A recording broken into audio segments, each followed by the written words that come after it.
אני אומר תודה לאל שאני חי בכלל. שמי שואל לוי. הסיפור שלי מתחיל בשנת 2004.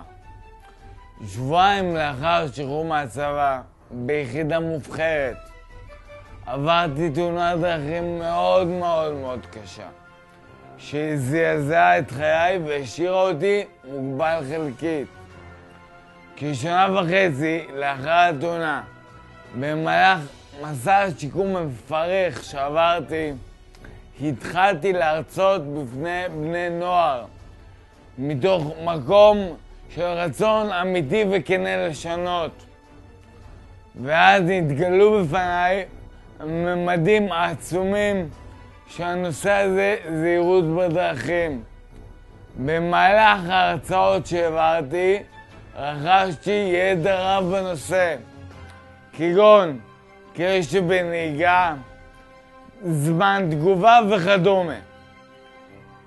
את ההרצאות העברתי בעזרת סיפורי אישי, שמובנה משלושה אלמנטים חדים מאוד: לחץ חברתי, מה זה? איך מתמודדים? נהיגה בשכרות שגורמת לאובדן חושים ועוד.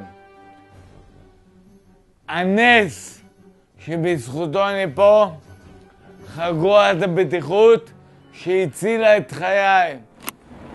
אני אגיע אליכם ואנחנו נעבור סעיף סעיף, ואנחנו נלמד ונפנים ביחד את כל הסכנות שיכולות להיות בדרך.